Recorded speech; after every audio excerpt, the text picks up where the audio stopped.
नमस्कार, मेरा नाम प्रकाश जोशी है। मेरा डिटेल प्रोफाइल के लिए आप विजिट कर सकते हैं www.prakashvjoshi पे। लास्ट वीडियो में मैंने आपके साथ में हेल्थ रिलेटेड एडवाइस हमको कहीं से ना कहीं मिल जाती है या तो हम कहीं से ले लेते हैं, उसके बारे में कुछ डिस्कस किया था। आज के वीडियो में मैं आपके साथ में एडवाइस के बारे में ही बात करूंगा, लेकिन आज मैं आपके साथ में इन्वेस्टमेंट या फाइनेंशियल रिलेटेड जो भी एडवाइस हमको कहीं से ना कहीं मिल जाती है या तो हम कहीं से ना कहीं से ले लेते हैं, इसके बजाय हम आपको आज इस बारे में बात शेयर करना चाहते हैं कि आप वो एडवाइस लेने के बजाय ये कुछ 5 डिफरेंट पॉइंट्स में आपके साथ डिस्कस करूंगा। इसको अगर आप आपके लाइफ में इंप्लीमेंट करेंगे तो मुझे नहीं लगता है कि आपको कोई ना कोई एडवाइस देके जाता है वो या तो आपको कहीं अलग जगह पे बार बार एडवाइस लेने की जाने के लिए जरूरत पड़ेगी। तो इसमें सबसे पहला पॉइंट जो है वो है कि आपको जो भी एडवाइस किसी से लेने के बजाय आप ऐसे पर्सन से ही एडवाइस लीजिए जो कि इस रिलेटेड इन्वेस्टमेंट या तो फाइनेंस रिलेटेड एकदम एक्सपर्ट हो,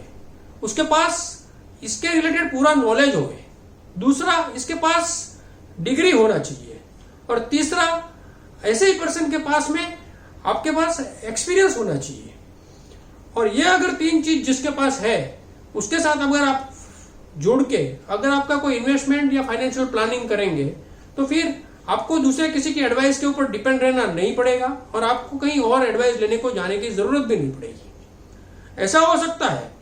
कि आपके टैक्स रिलेटेड पर्सन है वो और आपका फाइनेंशियल या इन्वेस्टमेंट रिलेटेड पर्सन है वो दोनों डिफरेंट हो सकते हैं, क्योंकि टैक्स रिलेटेड पर्सन आपका इन्वेस्टमेंट या फाइनेंस रिलेटेड डिसीजन नहीं ले सकता है। तो आपको यह भी ध्यान में रखना है कि जो टैक्स रिटर्न का काम करते हैं या आपका टैक्स रिलेटेड जो काम करता है जरूरी नहीं है कि वो आपका इन्वेस्टमेंट और फाइनेंशियल प्लानर भी हो सके। तो ये भी आपको एक खास केयर करना चाहिए जब भी आप आपका इन्वेस्टमेंट या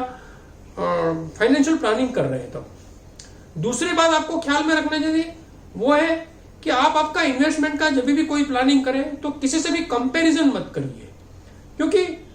हर एक का अपना अपना डिफरेंट गोल है, हर एक की अपनी अपनी पूरी फैमिली बैकग्राउंड अलग है, हर एक का अपना अपना पूरा लाइफस्टाइल अलग है। उस हिसाब से अगर आप चेक करेंगे तो किसी से भी आप अगर कंपैरिजन करके आप इन्वेस्टमेंट करेंगे तो उसमें आपको बेनिफिट नहीं मिलेगा। हो सकता है कि आपके फ्रेंड्स की इन्वेस्टमेंट के लिए कुछ डिफरेंट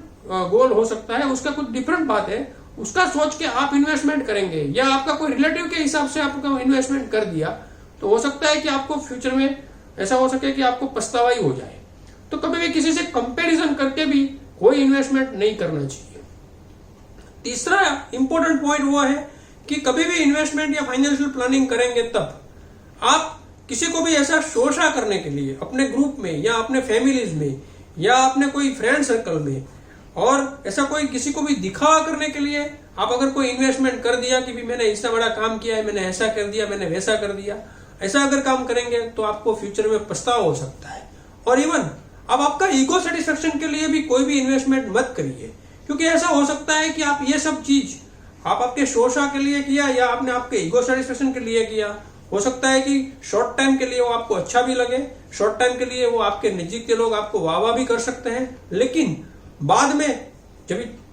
टाइम जाता है तभी वही लोग आपको बोलेंगे कि तुमने ये गलत काम कर दिया। उस टाइम आपको खुद को भी पछतावा होगा और तब काफी देर हो चुकी होगी, तो आपको बहुत बड़ा पछतावा भी होगा और आपको ऐसा लगेगा कि आपको बहुत बड़ा नुकसान भी हो रहा है।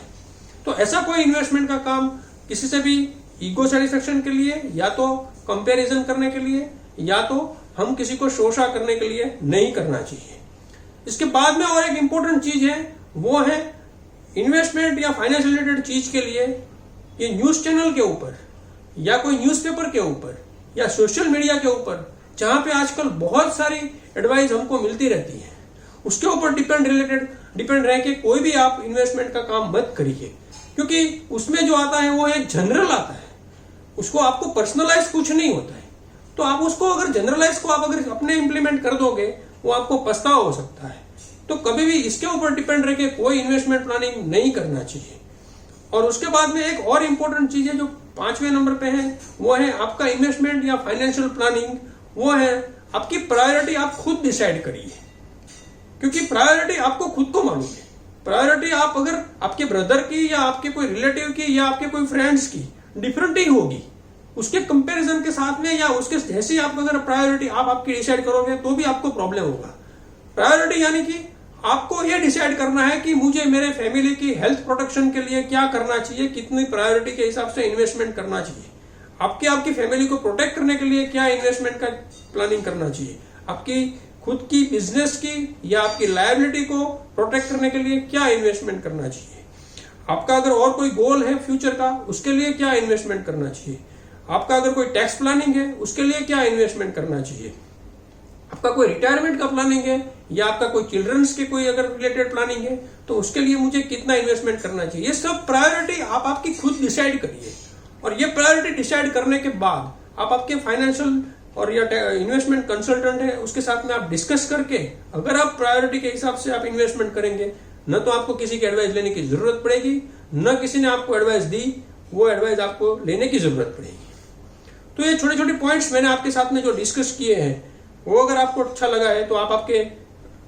फैमिली में या आपके फ्रेंड्स में या आपके ग्रुप्स में आप शेयर कर सकते हैं। और अगर आपको इसके रिलेटेड कोई ज़्यादा डिटेल्स चाहिए तो आप मुझे मेरा मोबाइल नंबर 9820431043 पे कॉल कर सकते हैं। Thank you very much. जय हिंद।